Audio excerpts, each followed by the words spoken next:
For many of us, it feels as if the uncertainties of life prevent us from fully enjoying the Christmas season.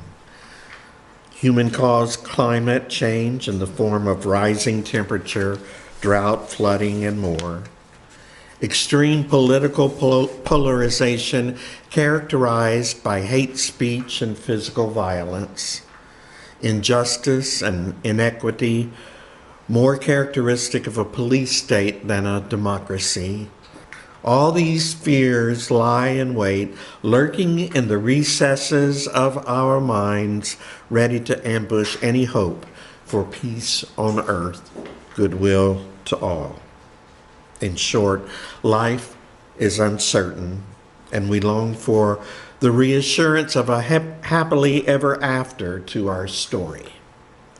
We need a sign from God that all shall be well, a glimmer of hope, maybe a glimpse into the future. Anything at all to keep us on track would be nice. And this is what Jesus speaks to in this morning's passage. He speaks to our yearnings, our uncertainty, and our unsettled feelings. Earlier in this chapter, when Jesus foretells the destruction of the temple with all its gold and shining white marble, the disciples naturally ask, when will it happen? What will be the sign, they ask, of your coming and the end of the age? But Jesus refuses to give them an answer. It would seem that faith has nothing to do with decoding secrets and timelines. In fact, it has very little to do with certainty of any kind, but rather embracing mystery. But that's not the sort of thing we welcome, is it? This uncertainty, this idea of sitting quietly within a cloud of unknowing feels as if it's an enemy of our faith, but it's not. Jesus' call is not to a sense of certainty, but to awareness. Stay awake, he tells us.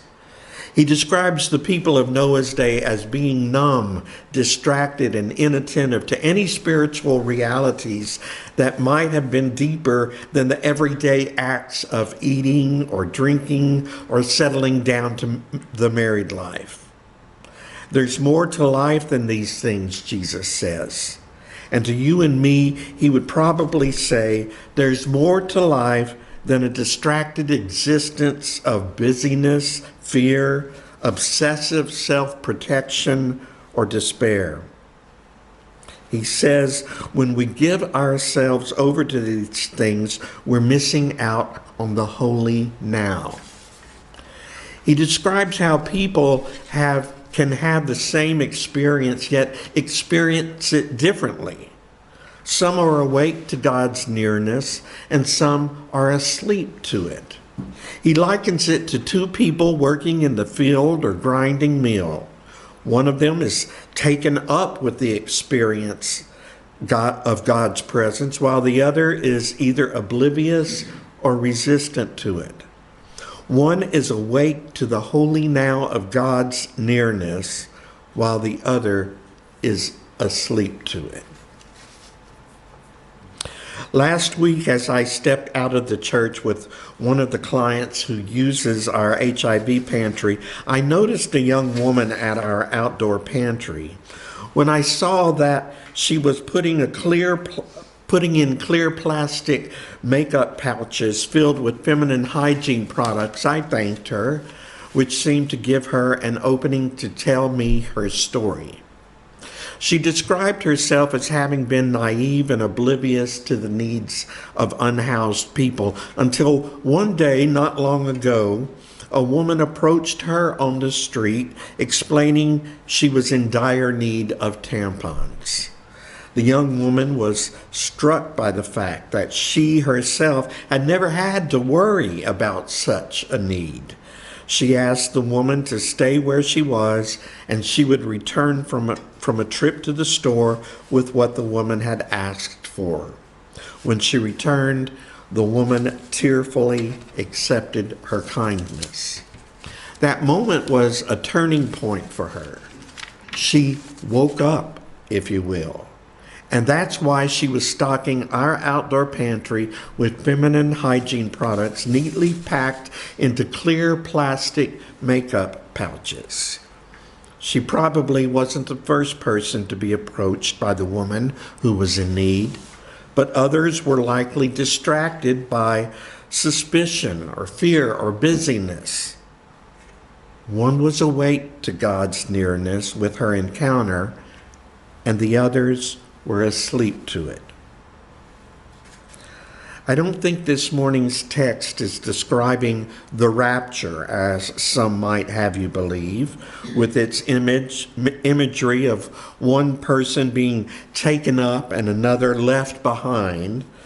The theology of the rapture wasn't popularized until centuries later in 1830 by Margaret MacDonald and John Darby. No, when the text mentions being taken up to God, it's talking about remaining spiritually receptive to the holy now of God's nearness. To keep awake to God's presence now, especially in the people who are vulnerable, struggling, and overlooked. I think the wakefulness it's talking about looks like showing up for justice work. It looks like being present to people who are suffering, and it looks like practicing gratitude and compassion and resisting despair. Keeping awake, then, means living in hope.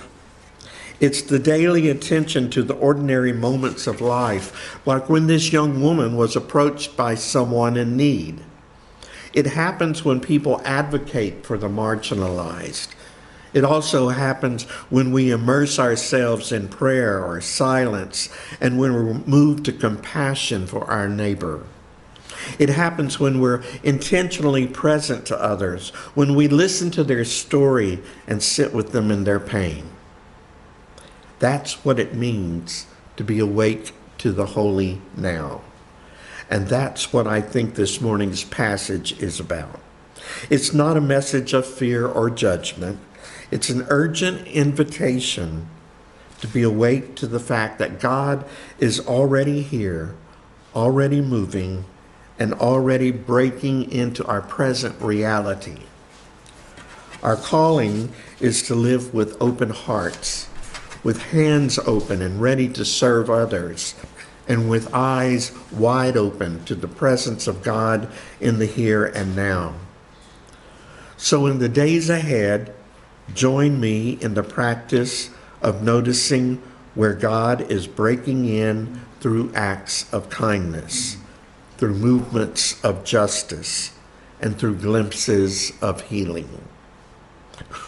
We don't stay awake for some future catastrophe, but for God's coming again and again and again in love. God's tomorrow is already breaking in today. So stay awake. Amen.